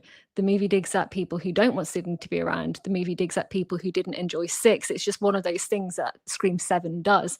But yeah, this that line to me really stands out, and people can say that it's him covering up because the gate opens on its own before Jessica comes in, and all of this. But there's many reasons why that gate could have opened on its own. But yeah, like Shal said, that's the shirt she's gonna send, and you have to wear it if she does. If you send it to me, I will wear it, Shell. I'm also going to be But putting it on mugs, so yeah. yeah, that is the thing I was going to talk about. Also, it's the fake out I was talking about. I think that was put in there to kind of fake you out, so you don't think about Stu going into the next movie. Really, that they're just like trying to sit there and try to say they confirmed that he's dead, but yet then come Scream 8, try to keep it on the down low, maybe, but still have Stu there. Because I mean, with the gate opening up on its own, yeah, unless I don't know how that would have happened because for one, she was way back. Unless she hit the code real back and ran backwards real fast while the gate opened up, someone had to open the gate unless she had a button to open the gate, which I don't know how because it's Sydney's house. So oh, she's a friend and neighbor. There's anything that could, but I'd like to point out that when it closes, you don't see anybody closing it. So you can't argue, not you, just people cannot argue that that gate opened on its own and it's somebody opening it without them arguing that actually when you look at it closing, nobody's there. So to me, it's like an automated thing, but I don't know. We will never know probably unless they come out and Stu's like, I have a button to your gate, Sydney, and then we'll be like, oh, okay. It was Stu. I, Uh, I guess I don't know, but but yeah, and and also there was man, there was an alternate ending to this mm. movie where Stu was alive. And of course, we didn't get that ending. I wish we would have It because wasn't an of ending. It wasn't an alternate ending. It was about a 20-second clip they were going to stick, I think, either at the very end or mid credits. yeah, it Um, was during the credits. It was supposed to be showing like Stu watching TV. mm. Pop, I think of like Sydney's broadcast or whatever she was doing, but calling out Stu. Should I tell you what I think they did with that? I don't think that the test audience didn't like it. I think Kevin didn't like it because Kevin's not a fan of him being alive.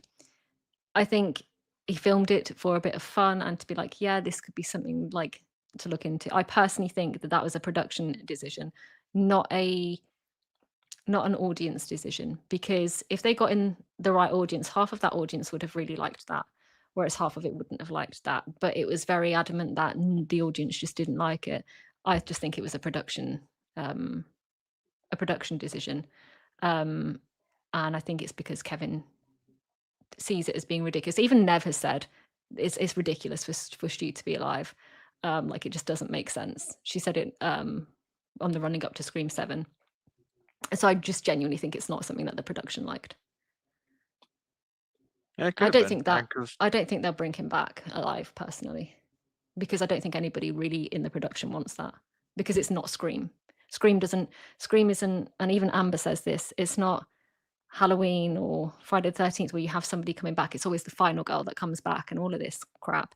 It's never the same killer. So you have to have different people to keep bringing Ghostface back. And I think that's what they will continue to do, because they know that that is what Scream is, and it's completely different to any other franchise that we have. who Again, knows? my I opinion. guess we're really never really know, you know. Oh, I think if Scream 50 came out and Stu Mocker still wasn't alive, they'd still find a way to be like, Stu's going to come back. He's still alive. He's coming back. And Matthew Lillard could be like 100 at the time. And they're like, Stu's coming back. He'll be back in the next one. Matthew I Lillard is don't know going to how come back from long. the dead just to be in Scream. um, but yeah, and but yeah, who really knows? I mean, Yeah. It's fun to talk about, though. it's And I like it is. hearing why you think he's alive, because it does keep him, and I don't mean this in a cheesy way, alive in spirit. Hmm. I mean, do I still think he's alive? Yeah, I mean, of course. Of course, I still think he's alive. She do. Of course. I mean, it's just there's too many. All the hints and stuff. Like in Screen 7, they really didn't. They played into the nostalgia of Stu being alive and stuff. Mm. And I know it was probably to make fun of the people who thought he was still alive. But I think it was also to kind of make fun of people who didn't, because for a while there, Mhm. you're starting to kind of believe that he is alive Mm. until pretty much halfway through. Then you're like, okay, this is It takes the pee definitely out of AI. everybody. It makes Yeah, fun out of everybody who watches the franchise, which is why I think it's a really good movie. Not yeah. everybody's cup of tea, of course, but no, I would never expect you to not believe that Stu's alive. If you did, that wouldn't be you, Slasher. It would not be me. It would not be you. I like that you think he's alive, because it gives me somebody to have a bit of a conversation with about it. Right? Very, Yeah. may I just say as well, very intelligent conversation, because you've come backed up. And I love it when you can come backed up with stuff. When you talk to people and they're just like, no, well, I just think he's alive, or no, I just think he's dead. It's like, or no, I'm just going to talk about my own theory, which I have, which is that Stu Mocker is actually invincible, and that you could chop his head off and he would still come alive. Then it's like, dude, it takes away any fun of it. So when you can have conversations like this, when it's two people coming in with the facts from the movies that we've seen, then it's nice to go off of, because it's not some weird fan fiction crap that's coming out of somebody's mouth. It's from what we've all seen and how we're interpreting it. And I think you've interpreted stuff really well. I like it. Hmm. Am I a Stu believer? But I don't but expect you to ever. I don't expect you to ever be like, you know what, Slasher, you're right. Stu's alive. right. Yeah. I've really enjoyed discussing this. It's been a lot of fun so far. Yeah, And thank it's you been great. for suggesting this. And thank you to Yeah, everybody in the chat who's kept it, decent as well. yes, it's been a very decent chat. So thank you guys so much for that. So yeah, any last thoughts on it? Stu's dead. No, I'm joking. Just do that. Um, Just do that. Stu's dead. No, I've really enjoyed it, and I'm glad that we've had this conversation, because you do see a lot of toxicity around the discussion on both sides. I mean, I've had Stu believers completely lay into me, calling me thick, calling me, saying that I'm ruining things because I don't think that Stu's alive. And it's like, dude, come the fuck on. Excuse my language. It's a movie, it's a character. Don't take it all too seriously. And then on the other side, you see people who think he's dead being rude to people in comments, being like, you're fucking stupid if you think that he's dead. Sorry, if you think that he's alive. Like, that's the most ridiculous thing I've ever heard. Like, you're an idiot. And it's just like, just have a civilized conversation. You can, it's like anything in life. You can look at things completely different and have a difference of opinion, but still keep it classy and still keep it friendly. And I'm not going to go away being like, Slash is a dick. Do you know what I mean? Like, how Yeah. dare he thinks Stu's alive? It's just one of those things. But yeah, keep it classy, people. Keep it classy. Yes. I'm writing that down to remind myself to keep it classy, because sometimes I'm not Keep it very classy. classy. But yeah, I agree with everything you said there. Maybe we can go for round 2 after Scream 8. Maybe. Maybe Because Scream 8 I'm will give us. sure, yeah, it will give us something. And I'm sure we can link stuff in Scream 8 back to previous movies, like we've been able to do with these movies, like the latest ones. Yeah. And then you could be like, CMR, I told you he was alive. And I could be like, oh. Yeah. You're like, see him? Told you. Should have been on that bandwagon. Oh man. But no, yeah. I I will say that if they do decide to bring Stu back, they need to just do it in Scream 8. If they don't do it in Scream 8, then they just need to stop altogether and just move on. Because I mean, either they bring him back in Scream 8 and finish everything out, even Sydney's story, because I mean, even Nev, she's getting older and stuff, and I don't think she's gonna want to keep being Sydney for like forever.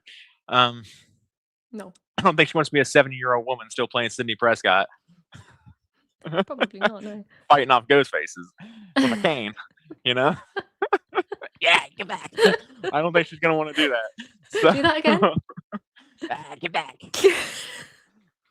Wish I had an That's actual great. cane so I can be like, yeah. But I don't think she's gonna want to do that. So if they're gonna do it, Scream 8 is literally gonna be the final chance that they even have. Scream 7 would have been the better choice of just doing it and be done with it, but since they didn't, Scream 8 would be the straw for it for probably a lot of people. I would think of be like, okay, you didn't bring Stu back in Scream 8, then you need to be done with it. Move on, make it Tatum Central. You know, maybe make her the new final girl. Keep Sydney off into the background or whatever.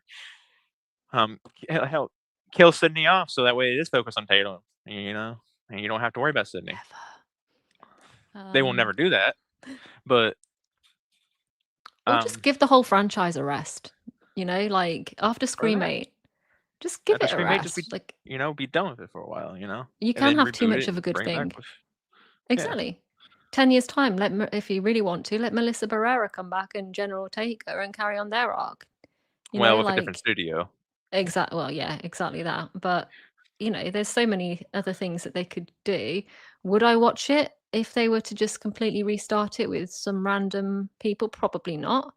I'm very much a Sydney centric person, but they can't, like you said, carry on with that forever. So there does need to be a time where Sydney just isn't the main focus anymore, or they just need to stop it completely. Yeah. All I know is that Scream 8 is I have a high regard for it. So, especially with the writers that we have and stuff that's going to be writing it, it's kind of like I don't know. Scream 8 might be the last one for a while.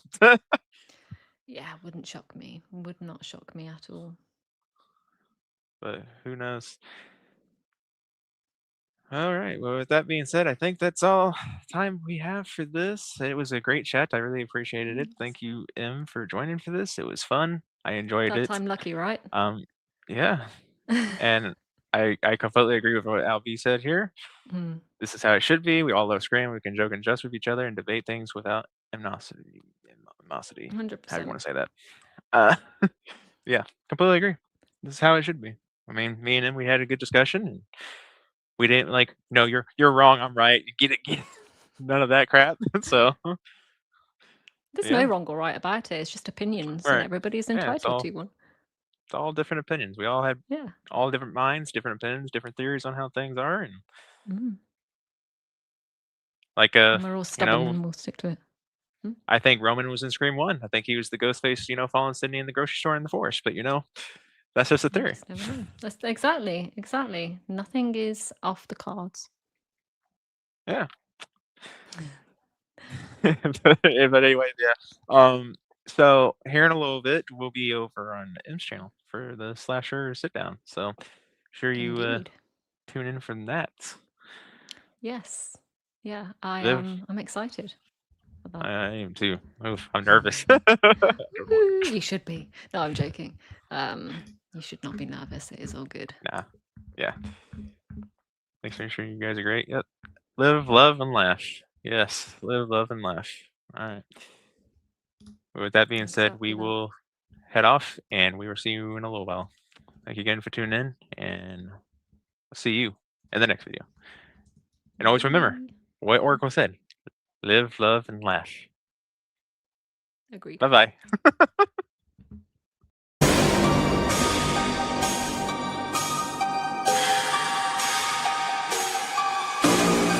I'll be right